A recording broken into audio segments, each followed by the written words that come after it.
জুলাই সনদ বাস্তবায়নের উপায় নিয়ে কাটছে না দলগুলোর ভিন্ন মত। সাংবিধানিক বিষয়ে বিচার বিভাগের পরামর্শ চায় বিএনপি, বিশেষ আদেশে কার্যকরের পক্ষে জামায়াত।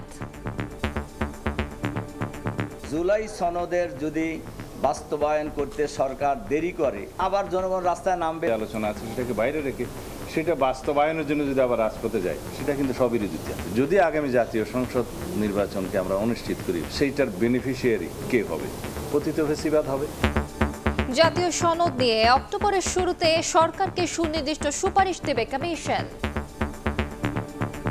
জাতীয় নির্বাচন অনুষ্ঠিত হবে, সে একই সময় গণভোট করা যেতে পারে।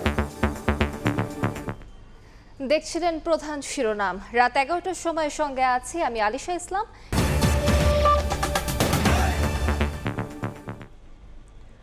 জুলাই সনদ বাস্তবায়নের উপায় নিয়ে কাটছে না রাজনৈতিক দলগুলোর ভিন্ন মত। সাংবিধানিক আদেশে এর কার্যকর কিংবা নির্বাচনের আগে গণভোট চায় জামায়াতে ইসলামী। তবে সংবিধান সংশ্লিষ্ট বিষয়ে বিচার বিভাগের পরামর্শ নেয়ার পক্ষে বিএনপি। সনদ ঝুলে গেছে, নির্বাচনে দেরি হলে পতিত ফ্যাসিবাদ লাভবান হবে বলেও মন্তব্য দলটির। এদিকে ত্রয়োদশ জাতীয় নির্বাচনের দিন এ নিয়ে গণভোট আয়োজনের প্রস্তাব দিয়েছে ঐকমত্য কমিশন। জুলাই সনদের বাস্তবায়ন প্রক্রিয়া নিয়ে তৃতীয় দিনের মতো ঐকমত্য কমিশনের বৈঠক। অংশ নেন বিএনপি, জামায়াত, এনসিপি সহ প্রায় 30টি রাজনৈতিক দলের প্রতিনিধি। বৈঠকে সাংবিধানিক আদেশের মাধ্যমে জুলাই সনদের আইনি বৈধতা এবং ত্রয়োদশ জাতীয় সংসদ নির্বাচনের দিন একই সঙ্গে গণভোট আয়োজনের প্রস্তাব দেয় কমিশন। সহসভাপতি অধ্যাপক আলী রিয়াদ জানান, অক্টোবরের শুরু নাগাদ চূড়ান্ত প্রস্তাবনা নিয়ে আবারও বৈঠকে বসবে কমিশন। পরবর্তী জাতীয় নির্বাচন অনুষ্ঠিত হবে, সে একই সময় গণভোট করা যেতে পারে। গণভোটের মধ্য দিয়ে যখন জনগণের সম্মতি পাওয়া যাবে, তখন থেকে এটাকে ভ্যালিডেটেড বলে মনে করা হবে। এই প্রস্তাবটি আমাদেরকে বিশেষজ্ঞ প্যানেল দিয়েছেন, আমরা এটা রাজনৈতিক দলগুলোর কাছে উপস্থাপন করেছি। রাজনৈতিক দলগুলোর উপর দায়িত্ব না দিয়ে ঐকমত্য কমিশনকে দ্রুত সিদ্ধান্ত নেওয়ার আহ্বান জানায় গণ অধিকার পরিষদ। জাতীয় সংসদের আগেই গণভোটের দাবি এবি পার্টির। বিপ্লবী ওয়ার্কার্স পার্টি পরবর্তী সংসদের হাতে বাস্তবায়ন প্রক্রিয়া ন্যস্ত করতে চায়।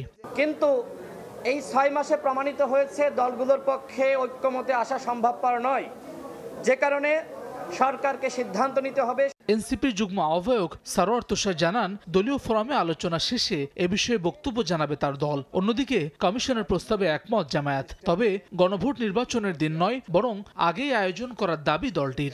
জুলাই সনদের যদি বাস্তবায়ন করতে সরকার দেরি করে অথবা অন্য কিছু হয়, তাহলে আবার জনগণ রাস্তায় নামবে, এটা খুবই স্বাভাবিক। এই প্রস্তাবটাকে ওভারলুক করে এই যে নতুন যে একটা জিনিস নিয়ে এসছে, এটার ব্যাপারে কিন্তু সবাই কনভিন্স না। এটার ব্যাপারে আমাদেরকে আরও আলোচনা করতে হবে। ফলে আমাদের পজিশন হচ্ছে, গণপরিষদ কাম পার্লামেন্টের যে কথাটা আমরা বলেছি, এটাই আমরা আবার পুনর্ব্যক্ত করেছি, এবং বাকি যে নতুন প্রস্তাব আজকে মাত্র আসলো, এটা নিয়ে আমরা দলীয় ফোরামে আলোচনা করব। সাংবিধানিক আদেশের পক্ষে নয় বিএনপি। এ আদেশ নিয়ে পরবর্তীতে চ্যালেঞ্জ হতে পারে বলে শঙ্কা দলটির স্থায়ী কমিটির সদস্য সালাহউদ্দিন আহমদের। আইনি ভিত্তির জন্য সুপ্রিম কোর্টের পরামর্শ নেওয়ার প্রস্তাব তার। নির্বাচন নিয়ে অনিশ্চয়তা তৈরি হলে পতিত ফ্যাসিবাদ এবং অসাংবিধানিক শক্তি লাভবান হবে বলেও মন্তব্য করেন তিনি। কে কয়টা জনসভা করলাম, কে কয়টা মিছিল দিলাম, তার উপর ভিত্তি করে কি পিআর নির্ধারিত হবে? সেটার জন্য তো একটা প্রক্রিয়া আলোচনার টেবিলে আসতে হবে। সেই আলোচনার টেবিলে আমরা আছি, সেটা এখনো অব্যাহত আছে। কিন্তু সেটা বাইরে রেখে আমরা যদি এই সংস্কার প্রস্তাবগুলো বাস্তবায়নের জন্য যে আলোচনা আছে সেটাকে বাইরে রেখে সেটা বাস্তবায়নের জন্য যদি আবার রাজপথে যায়, সেটা কিন্তু সব বিরোধিতা। প্রধান উপদেষ্টা ডক্টর মোহাম্মদ ইউনূসের নেতৃত্বাধীন জাতীয় ঐকমত্য কমিশনের মেয়াদ আরও 1 মাস বাড়িয়ে 15 অক্টোবর পর্যন্ত করা হয়েছে। জুলাই জাতীয় সনদের। হাসান ওয়ালি, সময় সংবাদ, ঢাকা। এদিকে রাজধানীতে আলাদা আয়োজনে বিএনপি নেতারা বলেছেন, আনুপাতিক বা পিআর পদ্ধতিতে নির্বাচন চাইলেই হবে না, জনগণের ম্যান্ডেট আদায় করতে হবে।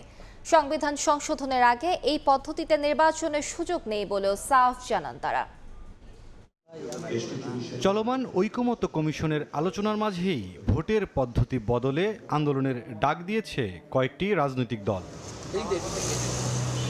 সফররত ইউরোপীয় ইউনিয়নের প্রতিনিধি দলের সঙ্গে বুধবার বিকেলে বিএনপির প্রতিনিধি দলের বৈঠকেও উঠে আসে নির্বাচন প্রসঙ্গ। পরে দলটির নেতারা ফেব্রুয়ারিতেই নির্বাচন আয়োজনের প্রত্যাশা জানিয়ে বলেন, চাইলেই পিআর পাওয়া যাবে না। পিআর তো এখন আলোচনার খুব একটা বিষয়বস্তু না, এই কারণে যে যদি আপনি রাজিও হন তাহলেও তো এই নির্বাচন পিআরের মাধ্যমে হবে না, সেটা তো হবে সংবিধান সংশোধন হওয়ার পরে। টেবিলের চারিদিকে বসে কিছু রাজনৈতিক দল জনগণের পক্ষ থেকে আগেভাগে তো এই সিদ্ধান্ত নেওয়া সম্ভব না। এটা জনগণের ম্যান্ডেট নিয়ে আগামী নির্বাচনের পরে যদি জনগণ চায় হবে। একই ইস্যুতে এদিন সকালে নয়াপল্টনে কথা বলেন বিএনপির সিনিয়র যুগ্ম মহাসচিব রুহুল কবির রিজভী। 16 বছর ধরে কোনো দল পিআর চায়নি, সম্পূর্ণ নতুন এই দাবি উদ্দেশ্য প্রণোদিত বলে দাবি তার। আপনি 16 বছর আন্দোলন হয়েছে হাসিনার বিরুদ্ধে, আমরা অবাধ সুষ্ঠু নির্বাচনের জন্য জোরালো দাবি করেছি। কোনো রাজনৈতিক দল যারা আন্দোলনে ছিলেন, গণতন্ত্রের জন্য লড়াই করেছেন, তারা পিআর পদ্ধতির কথা বলেছেন বলে আমার জানা নেই। এখন এটাকে প্রমিনেন্টে নিয়ে আসা হচ্ছে কেন? এটা ছাড়া নির্বাচন আমরা করব না, এই কথাটাই হচ্ছে উদ্দেশ্য প্রণোদিত। ইতিমধ্যে নির্বাচন কমিশন রোডম্যাপ ঘোষণা করেছে। আপনারা যদি বলেন যে এটাকে প্রতিহত করবেন, হতে দেবেন না বা যাবেন না, তাহলে আমার তো মনে হয় এতদিন ধরে মানুষের যে প্রত্যাশা, সেই প্রত্যাশার প্রতি মুনাফিকি করা। পিআরের দাবিতে আন্দোলন বিএনপিকে কোনোভাবেই চাপে ফেলছে না বলেও জানান দলটির নেতারা। লড়াই করেছিল এবং আন্দোলন। মুরসালিন হক জুনায়েদ, সময় সংবাদ, ঢাকা। পিআর ও প্রয়োজনীয় সংস্কার ছাড়া নির্বাচন হলে কলঙ্কিত ইতিহাস রচিত হবে বলে মন্তব্য করেছেন ইসলামী আন্দোলনের আমির সৈয়দ মোহাম্মদ রেজাউল করিম। বিকালে রাজধানী উত্তরার মুগ্ধ মঞ্চ চত্বরে পিআর দাবিতে দলটির গণসমাবেশে বক্তব্য রাখেন তিনি। প্রয়োজনীয় সংস্কার, গণহত্যার বিচার, জুলাই সনদের আইনি ভিত্তি প্রতিষ্ঠা করে আগামী জাতীয় নির্বাচন পিআর পদ্ধতিতে হতে হবে বলে মন্তব্য করেন আমির। ইসলামী আন্দোলন কোনো চাঁদাবাজ দুর্নীতিবাজদের ক্ষমতার সিঁড়ি হবে না বলে উল্লেখ করে রেজাউল করিম বলেন, স্বাধীনতার পর থেকে সব দলের শাসন দেখেছে জনগণ, তবে আগামী নির্বাচনে বেশিরভাগ মানুষ ইসলামী দলকে দেশ পরিচালনার দায়িত্ব দিতে চায়। নির্বাচনে সেখানে কিন্তু যারা ক্ষমতালোভী তাদেরকে লজ্জাজনকভাবে কলঙ্কিত করে বাংলাদেশের সিংহভাগ উদীয়মান মেধাবী ছেলে মেয়েরা তাদেরকে শিক্ষা দিয়েছে। যারা খুন করছে, গুম করছে, এদের বিচার দৃশ্যমান না হওয়া পর্যন্ত এবং জাতীয় নির্বাচন পিআর পদ্ধতিতে না হওয়া পর্যন্ত যদি তারা মন মানসিকতা এইভাবে না তৈরি করে, তাইলে সামনে জাতীয় নির্বাচনেও তাদের এই কলঙ্ক ইতিহাস রচিত হবে। গুম, খুন, হত্যার সঙ্গে জড়িত ব্যক্তি যে বাহিনীরই হোক না কেন তাদের বিচারের দাবি জানিয়েছেন এনসিপির আহ্বায়ক নাহিদ ইসলাম। শেখ হাসিনার মামলায় প্রথম দিনে সাক্ষ্য শেষে কথা বলেন জুলাই গণ অভ্যুত্থানের অন্যতম এই সংগঠক। চিফ প্রসিকিউটর তাজুল ইসলাম জানান, নাহিদের জবানবন্দির মধ্য দিয়ে শেষ হবে শেখ হাসিনার মামলার সাক্ষ্য গ্রহণ। এদিন দৈনিক আমার দেশ পত্রিকার সম্পাদক মাহমুদুর রহমানকে জেরা শেষ হয়। শেখ হাসিনা ও কামালের পক্ষে রাষ্ট্রনিযুক্ত আইনজীবী বলছেন, আসামিদের নিরপরাধ প্রমাণে আইনি লড়াই করছেন তিনি, বাকি সিদ্ধান্ত আদালতের। জুলাই আগস্টের হত্যাযজ্ঞের মামলায় সাবেক প্রধানমন্ত্রী শেখ হাসিনা, আসাদুজ্জামান খান কামাল ও চৌধুরী আব্দুল আল মামুনের বিচার একেবারে শেষ পর্যায়ে। গণ অভ্যুত্থানের অন্যতম সংগঠক নাহিদ ইসলামের সাক্ষ্য গ্রহণের মধ্য দিয়ে শেষ হচ্ছে এ মামলার সাক্ষ্য গ্রহণ অধ্যায়। বুধবার বেলা ৩টার দিকে সাক্ষ্য দেয়া শুরু করেন নাহিদ ইসলাম। জবানবন্দিতে 2018 ও 24-এর কোটাবিরোধী আন্দোলনের প্রেক্ষাপট, কর্মসূচি প্রত্যাহারে চাপসহ নানা বিষয় তুলে ধরেন। পরে সাক্ষ্য গ্রহণ বৃহস্পতিবার পর্যন্ত মুলতবি করা হয়। ন্যায় বিচার দাবি করে নাহিদ ইসলাম বলেন, অপরাধী যে বাহিনীরই হোক গত 15.5 বছরের গুম, খুন এবং জুলাই আগস্টের গণহত্যায় যারাই জড়িত তাদের বিচার করতে হবে। আওয়ামী লীগ, পুলিশ সহ যারা জড়িত তারা বিচারের আওতায় আসবেন, তাদের শাস্তি হবে এবং এই ন্যায় বিচার একটা নিদর্শন হয়ে থাকবে শুধু বাংলাদেশের জন্যই নয়, পৃথিবীর জন্য। এদিন শেখ হাসিনা সহ 3 জনের বিরুদ্ধে দেয়া আমার দেশ পত্রিকার সম্পাদক মাহমুদুর রহমানের জবানবন্দির ওপর 2 দিন ব্যাপী জেরা শেষ হয়। বাংলাদেশের রাজনীতিতে ভারতের যে ইনফ্লুয়েন্স, ভারতের যে হস্তক্ষেপ, সেই ব্যাপারে তিনি কথা বলেছেন তার জেরার জবাবে। সেখানে তিনি উল্লেখ করেছেন যে সাবেক পররাষ্ট্রমন্ত্রী আব্দুল মোমেন উল্লেখ করেছিলেন যে বাংলাদেশের সাথে ভারতের সম্পর্কটা স্বামী স্ত্রীর মতো। সেই বিষয়টা তিনি আদালতের কাছে নতুন করে মনে করিয়ে দিয়েছেন। উনি তো কোনো কিছু দেখেন নাই, উনি উপস্থিত ছিলেন না, ফলে উনি দেখা সাক্ষী না, উপস্থিত সাক্ষীও না। উনি বিভিন্ন বইয়ের রেফারেন্স দিয়েছেন, আমি সেই বইয়ের কথা বলেছি, সে কথা এটা ওনার নিজস্ব অভিমত এবং নিজস্ব বক্তব্য। এদিকে আন্তর্জাতিক অপরাধ ট্রাইব্যুনাল 2-এ আশুলিয়ায় 6 লাশ পোড়ানো এবং একজনকে হত্যা মামলায় সাবেক এমপি সাইফুল ইসলাম সহ 16 জনের বিরুদ্ধে দ্বিতীয় দিনের সাক্ষ্য গ্রহণ ও জেরা সম্পন্ন হয়েছে। আফজাল হোসেন, সময় সংবাদ, ঢাকা। জাতিসংঘ সাধারণ পরিষদের অধিবেশনে যোগ দিতে 22 সেপ্টেম্বর নিউ ইয়র্ক যাচ্ছেন প্রধান উপদেষ্টা ডক্টর মোহাম্মদ ইউনূস। ভাষণ দেবেন 26 তারিখ। সরকারি প্রতিনিধি দলের সঙ্গে যাবেন বিএনপি, জামায়াত ও এনসিপির 4 নেতা। বিকেলে রাজধানীর ফরেন সার্ভিস একাডেমিতে ব্রিফিংয়ে এই কথা জানান পররাষ্ট্র উপদেষ্টা তৌহিদ হোসেন। তিনি বলেন, এবারের বৈঠকে বিশেষ গুরুত্ব পাবে রোহিঙ্গা ইস্যু। জাতিসংঘ সাধারণ পরিষদের 80তম অধিবেশনে যোগ দিতে 22 সেপ্টেম্বর নিউ ইয়র্কের উদ্দেশ্যে দেশ ছাড়বেন প্রধান উপদেষ্টা ডক্টর মোহাম্মদ ইউনূস। 26 সেপ্টেম্বর সাধারণ পরিষদে বক্তব্য রাখবেন প্রধান উপদেষ্টা।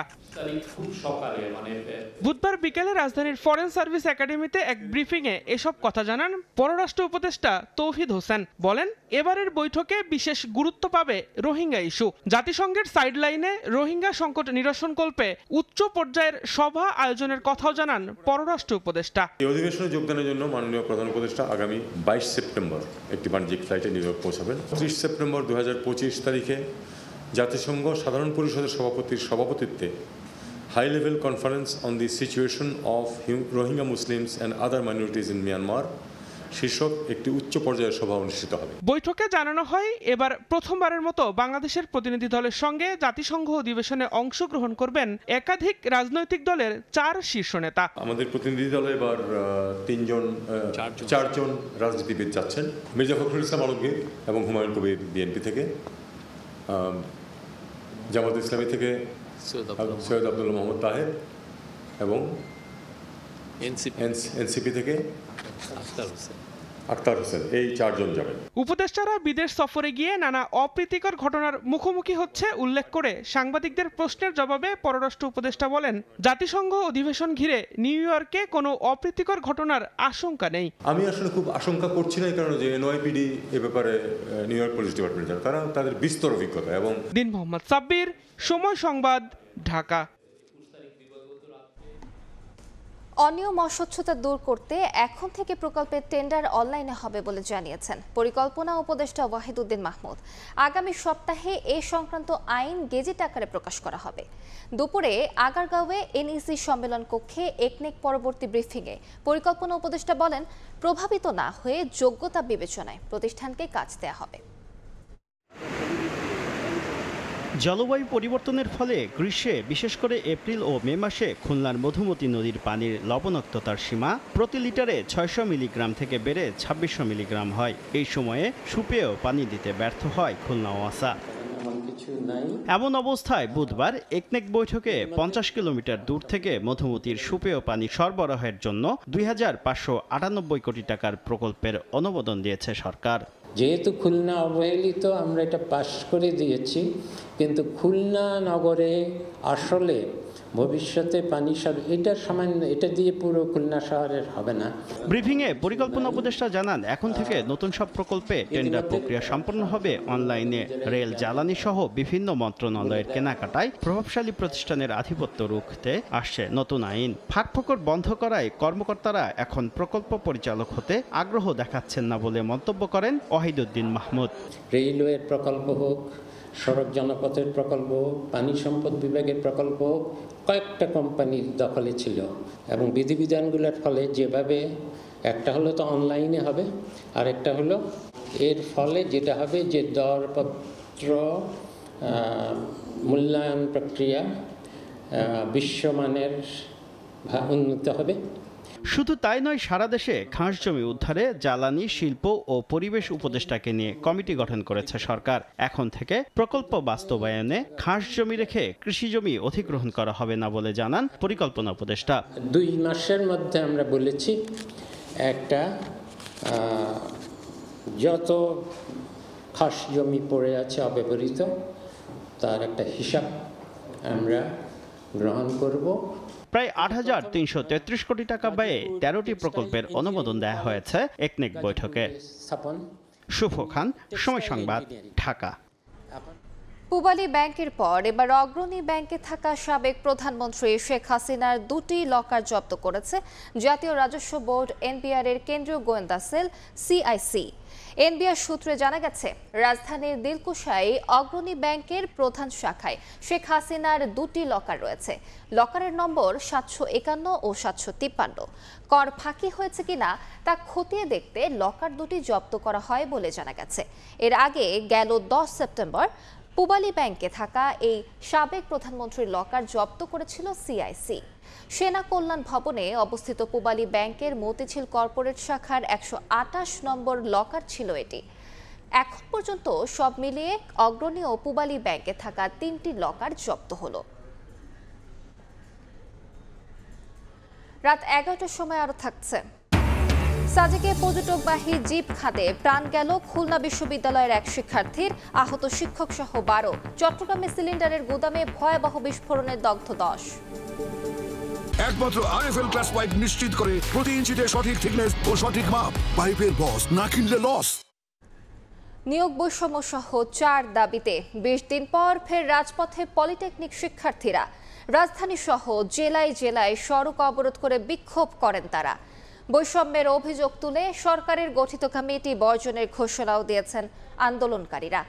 বিএসসি প্রকৌশল শিক্ষার্থীদের উত্থাপিত 3 দফা দাবি অযৌক্তিক বলে দাবি তাদের। এদিকে দাবি পর্যালোচনায় 6 সদস্যের কমিটি সুপারিশ না দেয়া পর্যন্ত কর্মসূচি না দেওয়ার আহ্বান জানিয়েছেন জ্বালানি উপদেষ্টা ফজলুল কবির খান।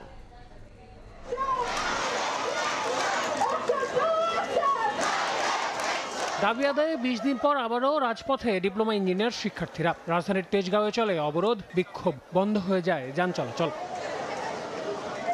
বুধবার সকালে নানা স্লোগানে মিছিল নিয়ে 7 রাস্তা মোড়ে আসতে থাকেন কৃষি ডিপ্লোমা সহ আশপাশের বিভিন্ন পলিটেকনিক ইনস্টিটিউটের শিক্ষার্থীরা। আন্দোলনের সঙ্গে একাত্মতা জানান শিক্ষকরাও। এর মাঝেই সরকার গঠিত কমিটি বর্জনের ঘোষণা দেন আন্দোলনকারীরা। বৈষম্যের অভিযোগ তুলে বলেন, এক পক্ষকে সুবিধা দিচ্ছে কমিটি। তারা তাদের মামা কমিশন দিয়ে তাদের সংখ্যা অনুপাতে তারা বেশি গিয়ে সেই জোরপূর্বক আলোচনাটা তাকে হায়নার মতো ছিনিয়ে নিতে চায়। 19 জনের কমিটিতে মাত্র একজনকে দেওয়া হয়, কিভাবে এখান থেকে যে বৈষম্য দেওয়া হচ্ছে, যে অসমতাকে সমতায় নিশ্চিতকরণ করা হয়নি। বিএসসি ইঞ্জিনিয়ার ভাইরা তারা যে আমাদেরকে প্রকাশ্যে হুমকি দিয়েছে জবাই করা এবং গুলি করে হত্যার, আমরা তার তীব্র নিন্দা জানাই।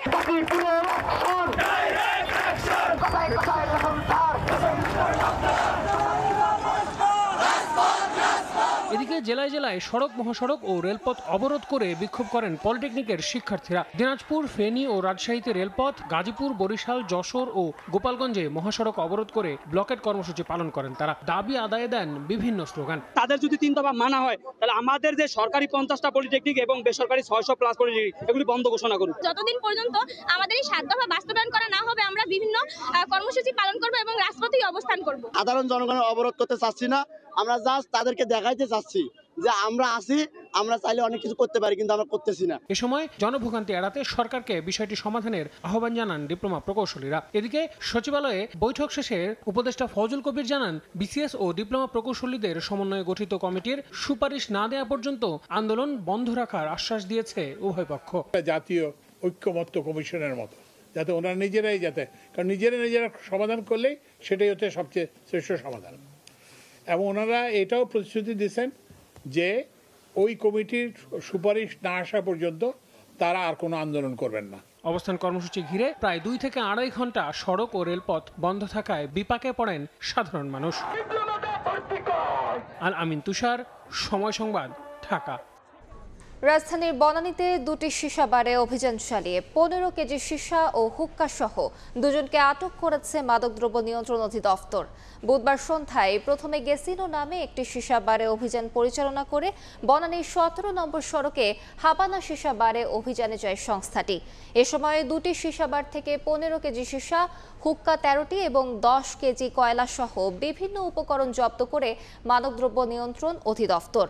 অবৈধভাবে সীসা বার পরিচালনার দায়ে 2 জনকে আটক করা হয়। মাদকদ্রব্য নিয়ন্ত্রণ অধিদপ্তর জানায়, দীর্ঘদিন ধরে সীসা বারগুলোতে নেশা জাতীয় দ্রব্য বিক্রি করা হতো।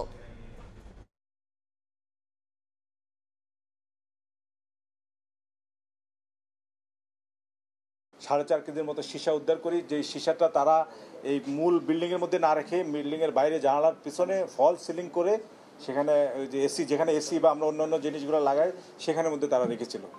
আমাদের মানে আইনশৃঙ্খলা বাহিনীর যাতে লোক চক্ষুর আড়াল থাকে। তারপর হুক্কা আমরা 6টি, তারপর সীসা সাবানের উপকরণ 2 বস্তা, ফিল্টার প্লাস কয়লা যেটা দিয়ে আগুন দিয়ে সীসাটা ইয়ে করা প্রায় 10 কেজির মতো আমরা আটক করি। 2টা বারে আমাদের টোটাল 15 কেজির মতো উদ্ধার হয়। আপনারা জানেন যে এটা আমাদের চলমান প্রক্রিয়া। আমরা এর আগেও প্রায় 12টি মামলা এই সীসাবারগুলোর বিরুদ্ধে করেছি। ছিনতাইয়ের ঘটনা কমছেই না মোহাম্মদপুরে। এখন আইন হাতে তুলে নিচ্ছেন বাসিন্দারা। এক সপ্তাহেই গণপিটুনিতে মারা গেছে 3 ছিনতাইকারী, আহত হয়েছেন আরও 3 জন। আইনশৃঙ্খলা বাহিনীর ব্যর্থতা গণপিটুনির মূল কারণ উল্লেখ করে সার্বক্ষণিক নজরদারির পরামর্শ অপরাধ বিশ্লেষকের। পুলিশ ও র্যাব বলছে অপরাধপ্রবণ এলাকায় টহল বাড়িয়ে অপরাধ নিয়ন্ত্রণের চেষ্টা করছেন তারা। শাহনেয়াজ সোহাগের ক্যামেরায় মাসুদুর রহমানের রিপোর্ট।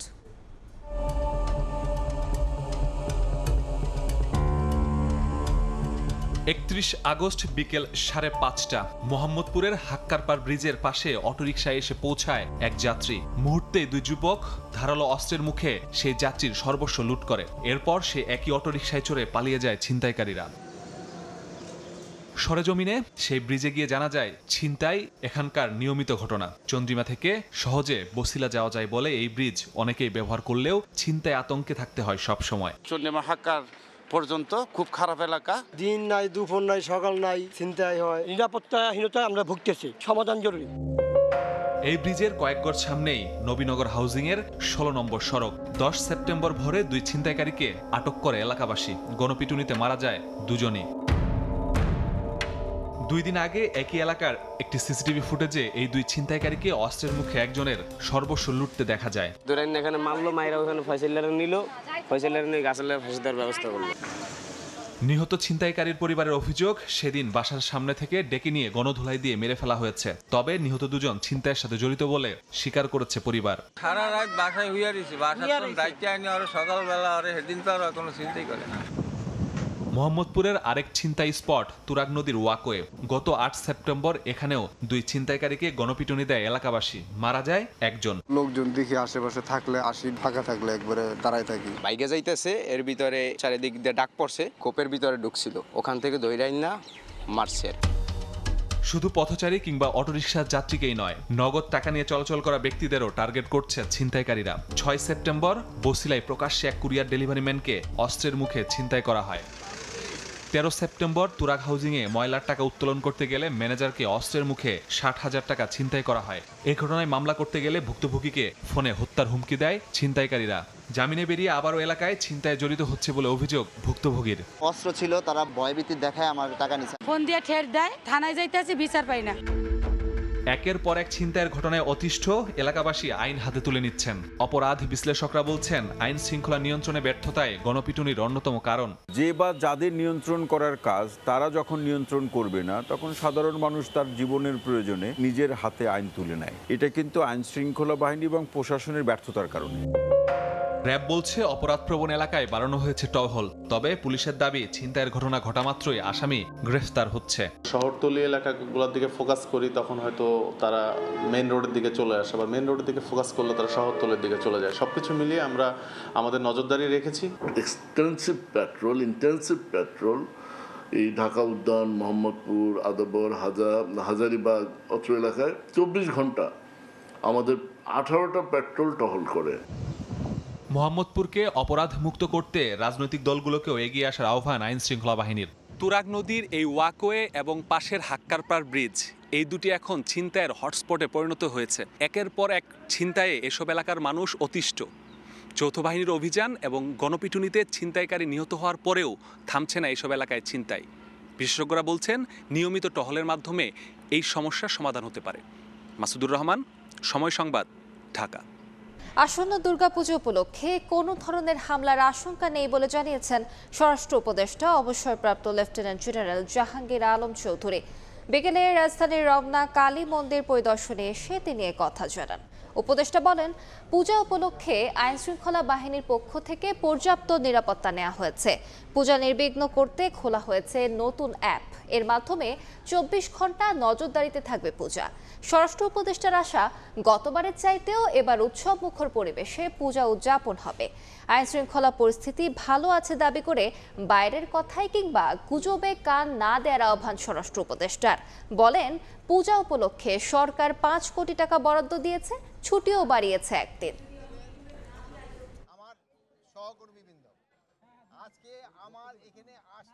গতবারের চেয়েও এবার পূজা আরো ভালোভাবে হবে, এটা খুব উৎসব মুখর হবে, পূজা যেন নির্বিঘ্নভাবে হতে পারে এই জন্য আমরা একটা কিন্তু নতুন অ্যাপও খুলেছি। কোথায় কি ঘটবে এটা সাথে সাথে যেন জানা যায়, কোনো হামলার কোনো হুমকি নাই, সব কিছু ভালোভাবে। আপনার বাইরের কথায় কোনো কান দেবেন না, এটা যেন ভালোভাবে হয়ে যায়, এটা আপনাদেরও কিন্তু সবাই সাহায্য সহযোগিতা দরকার।